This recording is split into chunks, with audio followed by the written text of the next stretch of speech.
എന്താ പറഞ്ഞേ? അങ്കമാലിയിലത്തെ പ്രധാനമന്ത്രി എന്റെ അമ്മാനാണ്, അങ്ങനോട് പറഞ്ഞ കാശ് അയച്ചു തരുമെന്ന് പറഞ്ഞു. അമ്മാവനെ വിളിച്ചു പറഞ്ഞ കാശ് അയച്ചു തരുന്ന അവര് പറഞ്ഞില്ലേ? നിങ്ങൾക്കൊന്ന് ഫോൺ ചെയ്ത്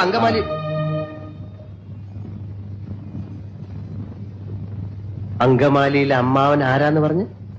പ്രധാനമന്ത്രി. അപ്പൊ ഈ കഴുത പറയാ എന്റെ അമ്മാവന്റെ വകയല്ല ഈ ഹോട്ടലിന്. അപ്പൊ ഞാൻ ചോദിച്ചു നിന്റെ അമ്മാവന്റെ വകയാണോ ഈ ഹോട്ടലിന്? അപ്പൊ അവൻ എന്നെ എടീന്ന് വിളിച്ചു, ഞാൻ അവനെ പട്ടിന്ന് വിളിച്ചു. അപ്പൊ ഒരുത്തൻ എന്നെ അടിക്കാൻ വന്നപ്പോ ഞാൻ എന്റെ കൊടയെടുത്ത് അവന്റെ വയറ്റത്ത് ഒറ്റ കുത്തി. എന്റെ കൊടയെ പിടിച്ച് വലിച്ചപ്പോ ദാ അവിടെ ഇരിക്കുന്ന ഫോട്ടോ എടുത്ത് ഞാൻ തറയിൽ എറിഞ്ഞു, പൊട്ടിച്ചു. പിന്നെ ഒരുത്തൻ എന്നെ പിടിക്കാൻ വന്നപ്പോ ഞാൻ ഫോൺ എടുത്ത് അവന്റെ തലയിൽ ഒറ്റ അടി വെച്ചു. എന്നിട്ട് ഒരുത്തൻ എന്റെ അടുത്ത് വന്ന് പറഞ്ഞു അവന്റെയാണ് ഈ ഹോട്ടലിന്. അപ്പൊ ഞാൻ അവന്റെ അപ്പൂപ്പനെയും അമ്മുവിനെയും ഒക്കെ ചീത്ത പറഞ്ഞു.